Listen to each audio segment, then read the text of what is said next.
And I remember tears were just coming to my eyes as I was looking at my husband, because I realized this conversation that we were having, this revealing our interior lives towards each other, towards this goal of truth, it has to be what heaven is like.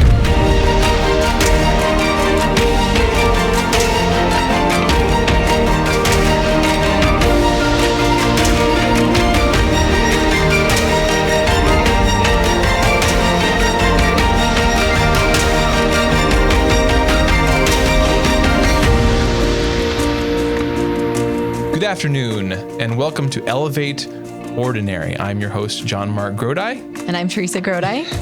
And welcome to our show. This is a show about great conversations about the ordinary pursuit of truth, goodness, and beauty with the two of us. And we're happy to be here, and we're happy that you're joining us for these conversations. So a bit about us before we get started. So we've been married about 10 years. We met in college at Bowling Green State University in Ohio. We have 5 kids, and we still live in Ohio. I went to school. I'm a historian. My husband's a philosopher.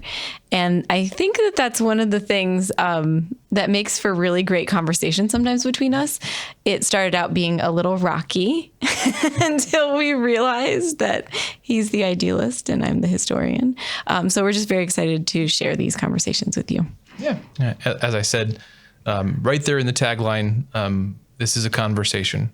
So we, when Nick Delatorre approached me about doing a show, I was very reticent because I'm not a teacher, I'm not a lecturer, and I didn't really know. I don't like the idea of sitting down and monologuing or lecturing or preparing a speech because I'm not good at any of that. But what I do love is conversation, and one of the best things in life is sharing those conversations with Teresa, and with family and with friends about things that are meaningful to us. And so, again, with that title, just for a moment, Elevate Ordinary.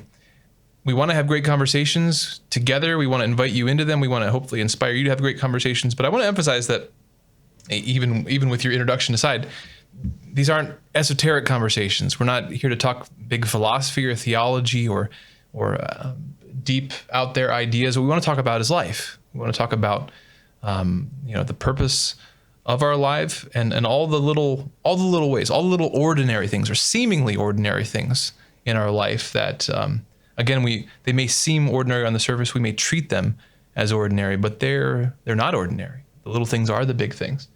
And so, we want to draw those little things out, those ordinary pieces, and talk about how they fit into our faith, into the reason we're here, the reason that we're, in our case, that we're married, that we're living out this vocation, that we're trying to seek God and to seek holiness. In this first episode, we wanted to focus on conversations because, like JonMarc said, we're both kind of uncomfortable with monologuing. We're not speech givers. But when we sit back and we think of, the last 10 years of marriage and like when we were dating, those years are just characterized by great conversations. We love getting together with other people and just really digging in, Mm-hmm. We have a little bit of a hard time with small talk. We're a little awkward.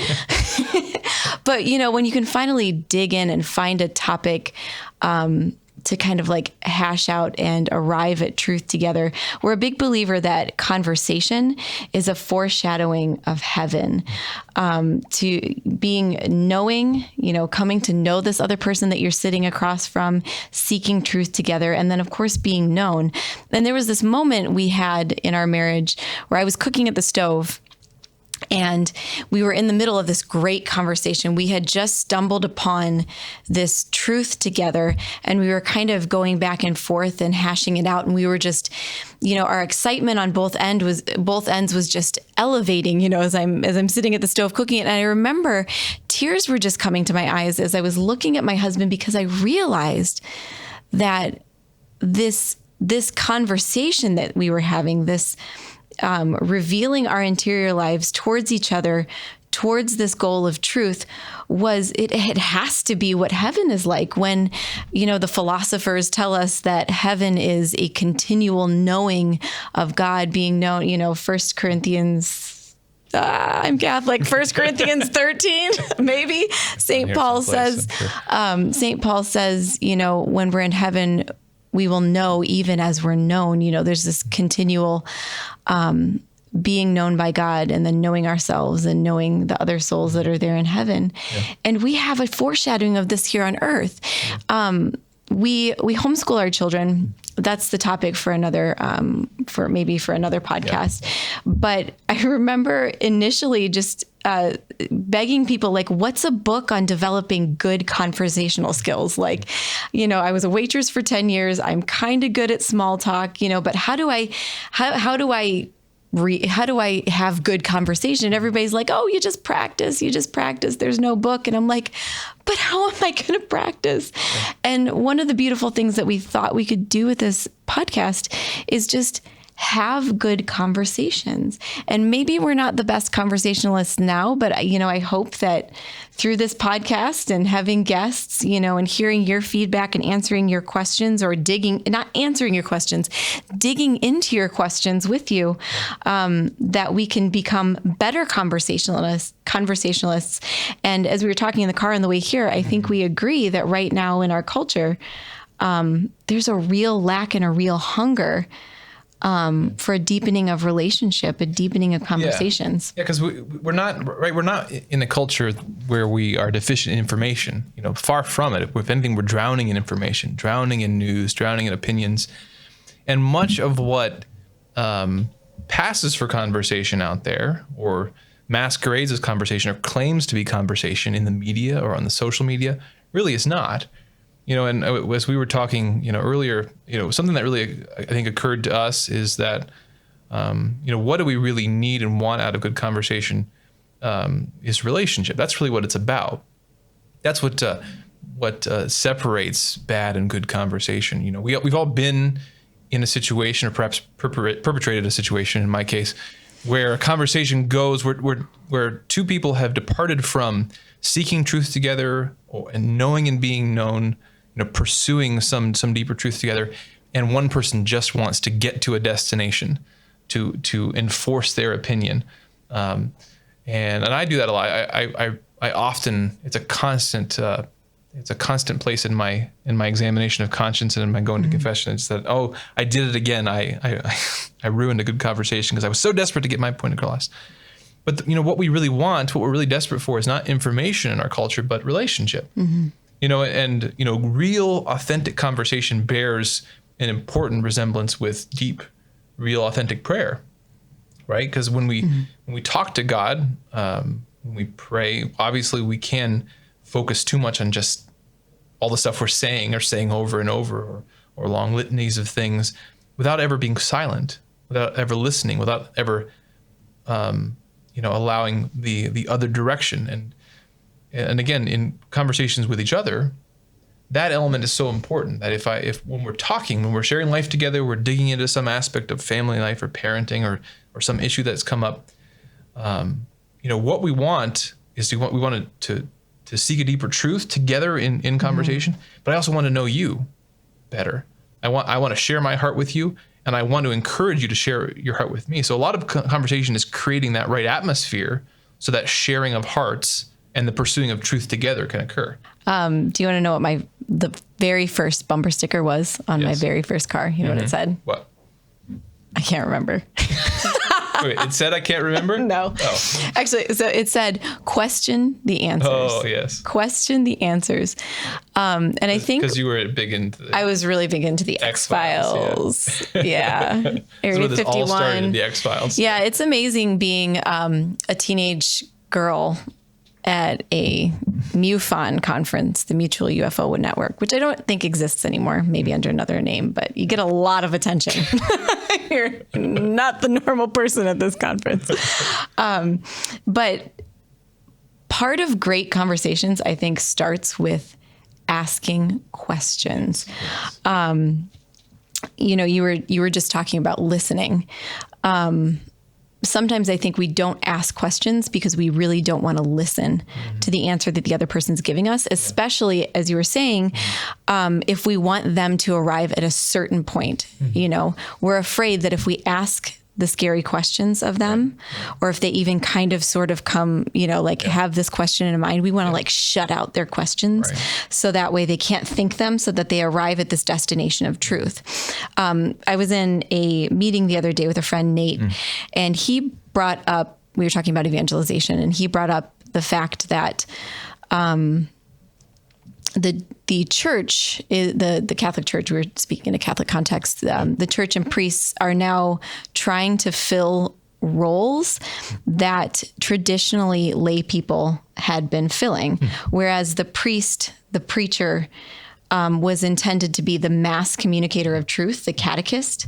We're now he's trying to fill lay roles, so just imagine this. We have Catholic radio, we have priests who are speaking the truth from their pulpit, or speaking the truth in more of a mass situation. But once you get that knowledge, once you become well catechized, where the real evangelization occurs is at the personal level. You have to, as the layperson, you have to take that information, and then you need to go into a situation with another person and live the nuance. You have to meet that person who maybe you're trying to evangelize or you're trying to bring to truth in some way. You have to recognize that you are a person that doesn't have perfect truth. They are a person that doesn't have perfect truth. And I feel like the best way to deal with that is the personal to person conversation. Yeah.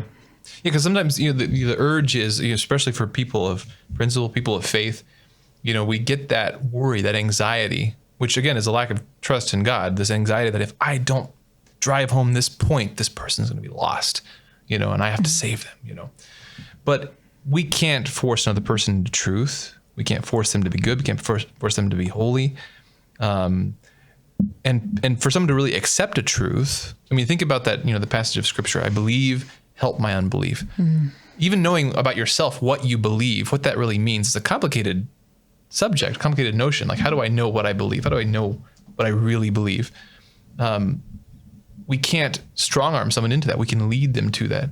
And so again, conversation is always gently asking these questions, going back and forth, trying to understand another perspective better. Sometimes I think we fail in conversation because we forget that God exists. He exists. And it's his fruit, not ours. It's an amazing act of faith. Having a good conversation is an amazing act of faith, because you're saying, God is God, I am not. The only thing I can do here is to be humble and faithful. That was my theme for today when I was praying the morning office and thinking through this stuff, is humility and faithfulness. To simply, humbly walk with God and just try to be faithful for what he's given me. In a conversation, to play my role well, and not to go beyond that because of a lack of faith, because of a mistrust, because of thinking I need to force this, I got to save this person. No, I need to be faithful. I need to be a faithful conversation partner, and I have to want to receive as much as I want to give. That's another piece of this that's so easy to miss, is that there's an influential modern thinker that has said, always assume that the person you're talking to has something to teach you, that you have something to learn from them. You have to go in with that sort of attitude. Yeah. Well, conversation allows for the other person to have dignity. When you're in a conversation and you're looking face to face with the other person and you're really trying to understand them, you're really upholding their dignity. Right. Their dignity as a person who is desiring to be known. Yeah. But I'll never forget, Andrew Reinhardt, a friend of ours, gave a testimony when we were in college. One of our fellow hosts here on Awaken. That's right. Yeah. Check out his podcast. That's right. But he gave this talk that I'll never forget, and he gave it on gossip and slander. But he started the talk by describing that words, so our body is a revelation of the soul, like this. I'm probably going to say some heresy here. Visible so you need to help invisible. Me out. Makes visible the invisible. The body stuff. But it can't make visible all things. Yeah. And so we rational souls have words. And with our words, we express our interior thoughts, and that's a very precious thing. So it's not just I'm saying words out of my mouth, which a lot of times I do just say words out of my mouth. But my words have the ability to express my interior life. And that's what makes gossip and slander such a horrible sin. When you look in the official church laying out of the vices and virtues, gossip and slander are under murder. Yeah. Because when you use words to reveal someone else's interior life without their permission or erroneously, it's a kind of murder. Right. You're killing them in the eyes of another person. Right. Because again, that goes back to where we started. Conversation is not ultimately just about like gathering data. It's about it's about that connection with that other person. It's about a relationship. It's about a connection. And so, as you're saying, again, if through our words we kill in the eyes of someone else, another person's inner life, we cast suspicion, we separate their ability to trust one another. Great conversation depends on trust, that we're here together, we're doing this together. This is a common project. This seeking truth and trying to understand truth in each other better, it's a common project, and we're both in this together. I'm not acting like I'm having a conversation, but secretly just trying to like get you to see my, to convince you of something. We're trying to do this together. And so again, as you said, it's such an evil thing to kill another person in someone else's eyes, to separate, to cut them off from one another by the suspicion created. Yeah, I have a real problem. I've actually stopped friending people I know in real life on social media. Yeah. Because I noticed that they were not revealing that information specifically to me. Right. And that, for example, like when I meet a new friend now, when I meet a new mom friend, it is so precious when she sits across from me and she reveals like what her wedding was like, or, what her kid did the other day.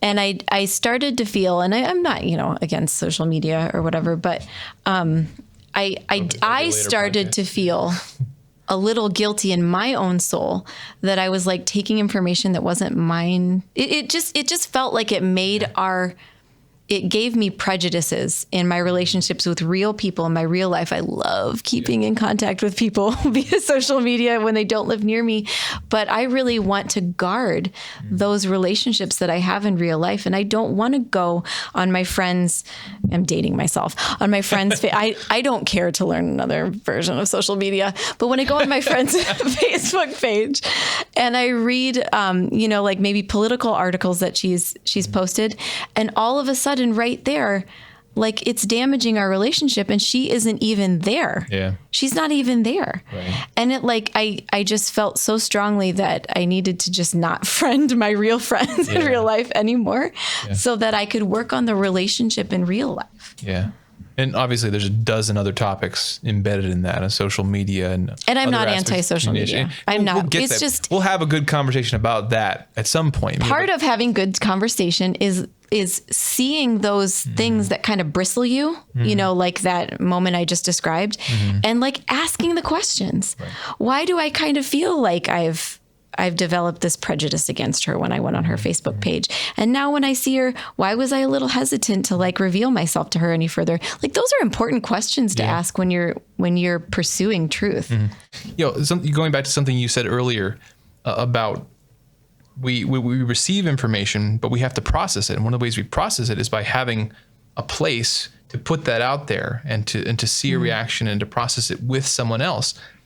If we're creating a world where we can't do that safely, in a place of trust, you have people with a lot of unprocessed, immature notions that they haven't been able to get out there and talk through. If I know as soon as I open my mouth around a friend or a family member about a political opinion or a question I have, that they're going to pounce on me and try to make me see reason and see the light of truth and tell me the latest thing they read on their blog or their news site of choice.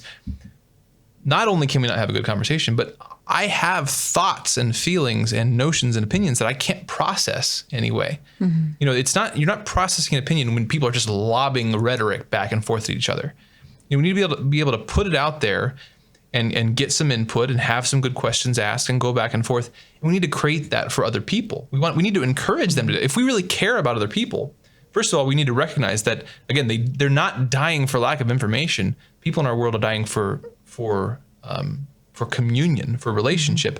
And furthermore, insofar as they are dying from lack of information or bad information, the way that we can most help them is by creating the context, the atmosphere, the scenario, the safe place where they can they can share their heart with us, share their thoughts, share their notions, and we can hear them out, try to understand them, ask good questions, and then again enter into this relationship, enter into this conversation where we can seek truth together. But you have to make place for that trust and build that rapport.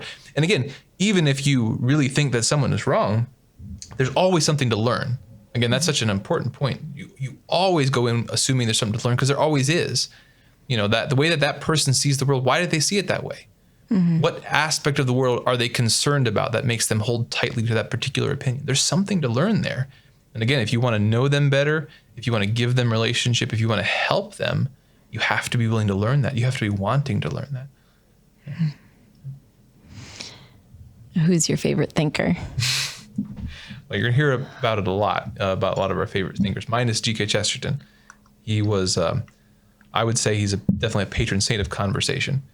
He's amazing. We'll have to do some further podcasts about that, because, he's about, 100 or so years ago now. And he was at a time where people of very, very different background, very different philosophy, very different faith, very different opinion, would argue vociferously and then go have a pint at the pub afterwards. He was best buddies with Bernard Shaw, and many intellectuals at that time who were socialists and Marxists and atheists. And they respected each other, and they had great conversations, and we all benefit from their great conversations now after the fact. But he's definitely a patron for that sort of thing. How about you?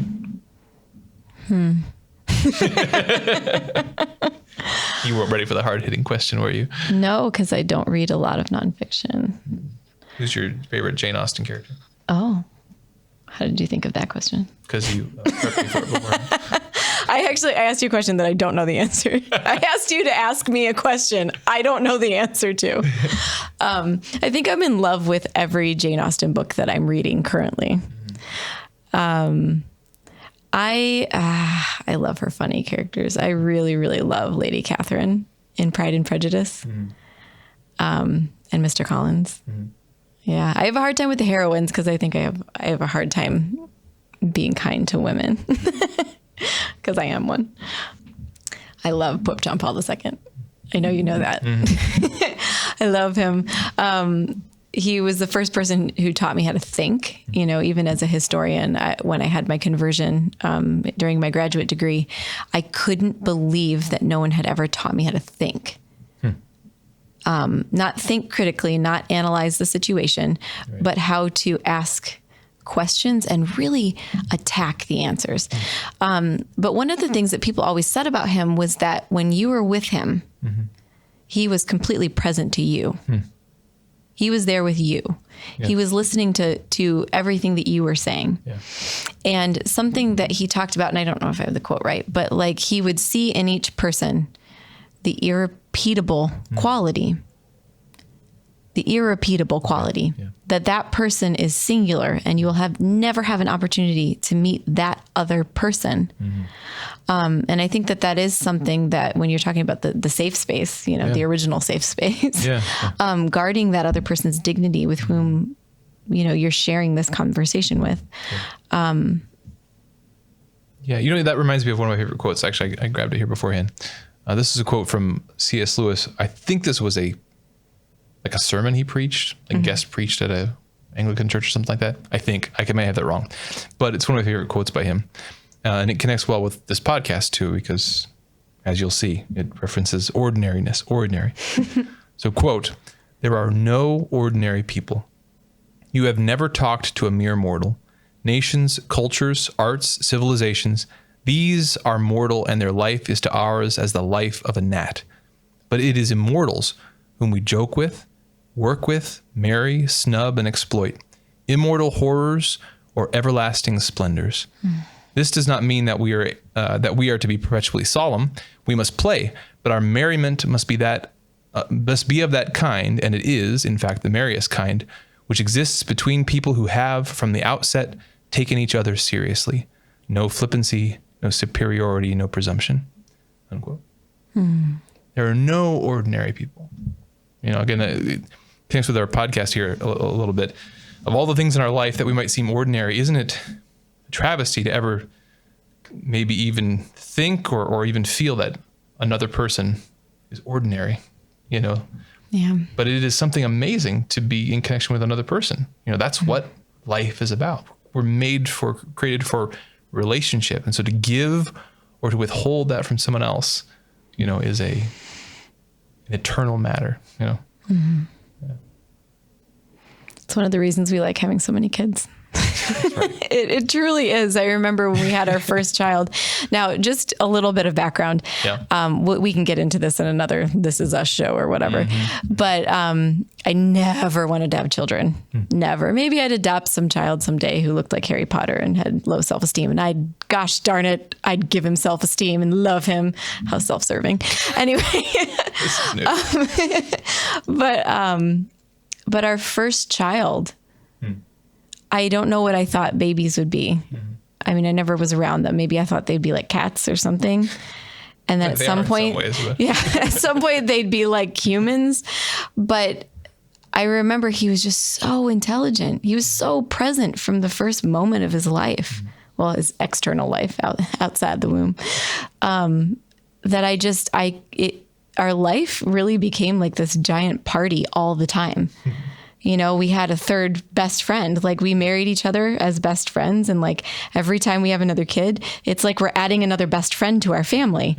They're irrepeatable. They are endless in depth. And I mean, they're just endlessly interesting. Our life is so romantic now. You know, it's just such an adventure every moment, every day. Sometimes it feels like you're living in a sitcom. Mm-hmm. Sometimes it feels like Seinfeld, where you're just cringing. You can't believe what is happening and you want it to stop. But it's never boring. Mm-hmm. It's always an adventure. Yeah. There are no boring things, just boring. There's no really boring people. Rightly considered. No boring people. Messed that one up. The point is, though, well, again, it's like everything.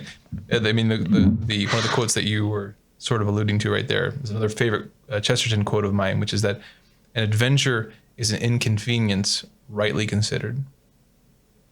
And we are all often inconveniences to one another. That's right. That's part of living in family, living in community. You know, but it comes down to how you consider it, how you approach it. Do we count it all as joy? Mm-hmm. Do we see amidst the apparently ordinary, the miracles, you know, the amazing inner life, you know, I remember one time we were talking about my flaws, or I was talking about my flaws. Very, very short conversation. I was very, you know, embarrassed. And I remember you had said something along the lines of like, but if you took care of your flaws for me, like. Oh yeah, I remember. Well, yeah. So it is an interesting dynamic. I'm not even sure I've fully thought through this yet. Mm-hmm. Maybe we'll figure it out here. But you know, but it's interesting when you. I think actually the first time I thought about this particular concept was in terms of like dad jokes. You know, we all joke about, you know, the terrible, awful dad joke puns, which, you know, my father made and makes, and I've inherited, and I make, and you grown, you know. And the thought occurred to me one day. I was joking with, I think, my brother about dad jokes. And it just occurred to me, like, we love to joke about them. We love to make fun. Oh, the dad had grown the dad jokes. But what if dad stopped making the dad jokes for us? Doesn't that just, I couldn't imagine anything more heartbreaking. Yeah. You know, so certainly we, you know, obviously, because we love people, if they have real flaws, you know, we hope that they are able to, you know, with God's grace to turn from their sins, whatever. But the little idiosyncrasies, the little things that may be annoying, there are moments when, again, we're inconveniences to one another. But again, if we're able to, if the person ever stopped doing that because I was annoyed by it, a little part would die. It would be sad, right? You know. Yeah, our daughter says hankersniff instead of handkerchief. You know, and just thinking about, like, what if somebody made fun of her for that? You know, like, I almost feel like I'm protecting this little silly thing that she says. Yeah. But it's like, if someone made fun of her for that and she stopped saying it because she was ashamed, that would be so painful. And similarly, like, these little faults, you know, these little flaws that each one of us has. Like, if I made you feel bad about that would just, it'd be terrible. Yeah, it's actually, it's another quote from Chesterton. That's going to happen a lot here, you know, and I have to paraphrase this one because I can't remember it exactly, but the principle that he articulates articulates is basically this: if you want to love something, imagine losing it. To love something well, realize that it can be lost. And I can't remember the exact phrasing, but the point being, everything's precious, and oftentimes we don't recognize that until it is lost. So maybe it's, good from time to time to imagine that, to realize just how precious and temporary and fragile things are, so that we can appreciate them while we have them. And maybe as kind of like a parting challenge Yes. for the week or something like that. I mean, imagine that of your relationships, your conversations. What if it was taken from you? Great conversations. What if you couldn't go hang out with your friend anymore in the coffee shop and just dig into some topic that you're really interested about? Maybe act, take advantage of it this week. Sit down, invite someone over. Don't clean your house. We're big no house cleaners. Don't clean your house. Have Make people over. Hospitality easy. Make it simple. Make it stupid simple. Have people over. Laugh and joke. Get your favorite wine. Have some food and talk about something.